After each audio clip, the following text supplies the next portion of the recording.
All right, rebuild. Rebuilding means to be walking in worth. Where we would be when we are walking in our worth. It is a journey. We don't ever arrive. We will always be understanding and learning about who we are in Christ. Always.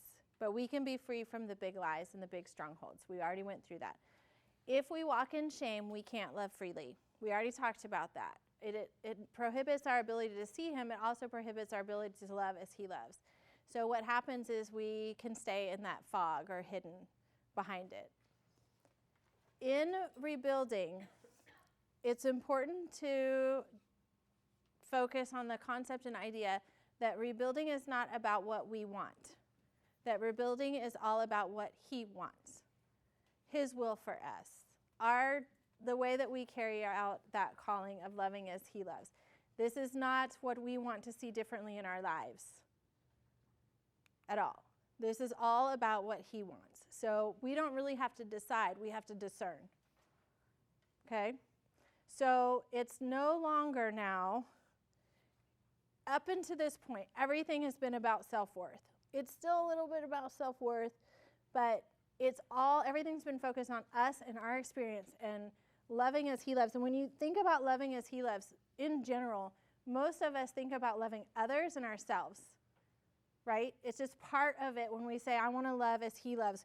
In our minds, we automatically think about other people and ourselves. That is all going to change in the rebuilding process.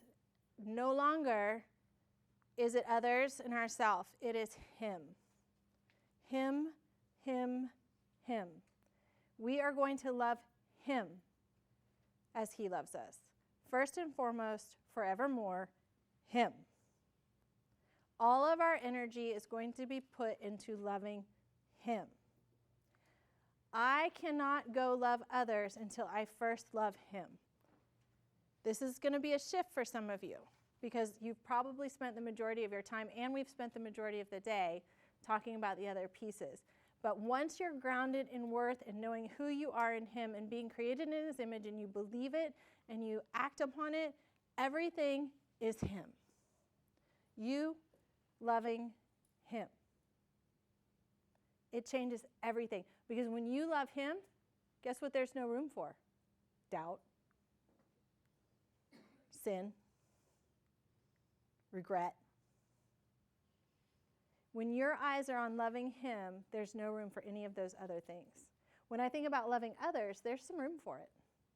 But not when I'm loving him. In that moment, in my prayer time, when I'm sitting before him, and I am loving him, and 100% is focused on him. Not what he can do for me. Not what I need from him. Not trying to figure out who I am. But when I put all of that aside and I just look at him with the most amazing awe and admiration and say, I love you. You are so worthy. You are worthy of every single person's love. When I do that, in that moment, there is no room for anything else. And that is lovely. To have a moment where no outside world, no outside force can enter into that space where I am busy loving him, just him. Not the hurting child in my office for him, him. Am I going to love the hurting child in my office? Yeah. But I'm going to put him first. I'm going to love him first. And when I'm walking through my days, when I start to feel a lie or discomfort or a pain, if I stop and look at him and love him, not take it away, God, not what can you do, not help me, Lord. Lord, I see you and I love you. I'm calm. Instant reset. Instant reset. That's our goal, to love him. To love him as he loves us. So now faith, hope, and love abide. These three, but the greatest of these is love. Corinthians 13:13. The greatest of these is love. Just like we did, love is patient, love is kind. When we're talking about us being created in his image, there's nothing more powerful than love, and our love is reserved for him first and foremost. Does that make sense? Okay. Just him, not what he can do for us. okay? What I want you to do is that I just described that exercise, or what it's like for me when I sit before him and love him. And I will tell you, when I first kind of figured this out in my own little journey, I didn't know how to love him. Like, I would picture myself before him and look at him with awe, and I was just like, I mean, what do I even say? So what I'd like for you guys to do, because what I would say is going to be way different than what you would say. What I want you guys to do is I want you to think about what his worth is. And is he worthy of your love? And I'm going to ask you to close your eyes again. And I want you to sit before him. And you're not going to ask him for anything, or ask him to fix anything, or to relieve any of your pain and suffering. The purpose of this moment is for you to just love him. That's it. All him. Okay? Close your eyes and do that for a few minutes. When you are done, open your eyes so I'll know that you're done.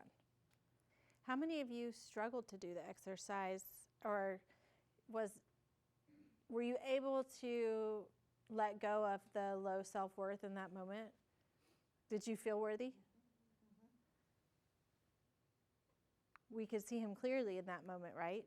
Some of you may have struggled, I don't know. But in that moment, there's nothing between you, the two of you. The lies aren't even there. I felt worthy, and I loved him. He's worthy of all of my love. So I hope you remember. So this part of the rebuilding is putting him first in this way. And all the rest just happens. So what we're going to do, though, is we're going to address some of those behaviors from the past. Because remember I told you we were going to circle back around? But we're not going to make a to-do list or anything like that. We're going to write a love letter to God. And the way that we're going to do that is we're going to pick one category. And I'm going to give you an example of one that I chose. Remember those 12 categories? Back from week 7? Parenting, finances, so on and so forth. So let me read to you what I did, and then I'm going to have you go back and pick one, okay? So what I did here, we're going to write a love letter to God in every single one of those categories, and we're going to use some of the behaviors that we engaged in low self-worth as our guide to write this letter, because it's going to bring a huge level of depth to our love letter besides just, I love you, I love you, I love you, okay? So when I did this exercise, I just picked, let's see, what did I pick? Friendship. And when I did the highlighting list, I highlighted lack of vulnerability, disengaging from social situations, constant need for validation, and not making new friends. Those were some of the behaviors I personally highlighted when I did this. So I used the old behaviors as a guide to write the letter. And in the body of the letter, I focused on this new way of loving him, which includes a new way of actually doing things to show him that love. So I'm going to read to you my letter just as an example. You're going to write your own. You're going to pick your own category. And we'll do one together here before we leave. You'll do the rest at home on your own time. Okay? Dear God, my only desire is to worship you and love you.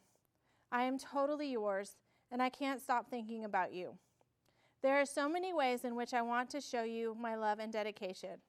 One way is through the friendships I keep. Father, I pray that I can show all of my friends how much I love you and how much I love them. I know in order to do this, I need to stay vulnerable to you and not be afraid to be vulnerable with others. You know, Lord, before, when I wore the veil of lies and I could not see your glory, I would avoid social situations. Now, Lord, as I walk in the love I have for you, I desire to be social and let all the world see how special you are to me. I will socially walk in the joy I have from loving you so deeply. You also know I used to carry doubt with me in so many areas. I doubted myself because I could not see my worth in you. I doubted myself because I wasn't able to focus on this deep love I now have for you. This doubt gave me the need to obtain validation from my friendships. Although I will continue to enjoy their support, I know your validation is all that I need. In this deep love I have for you, there is no room for doubt. God, you are all I want and you are all I need, and you are so creative and fun. I know you have new friendships for me and new people to love and be loved by. I will be on the lookout for anybody you bring me. I love you so very much, and I cannot wait to see your face as you see me showing you how much I love you with my friendships. Yours forever, Cindy. See how you could go deep? Versus I'm just going to love my friends for you.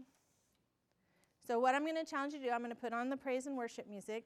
And I'm going to challenge you to pick one specific category that you highlighted and write your love letter to God and include the new way that you would do those behaviors.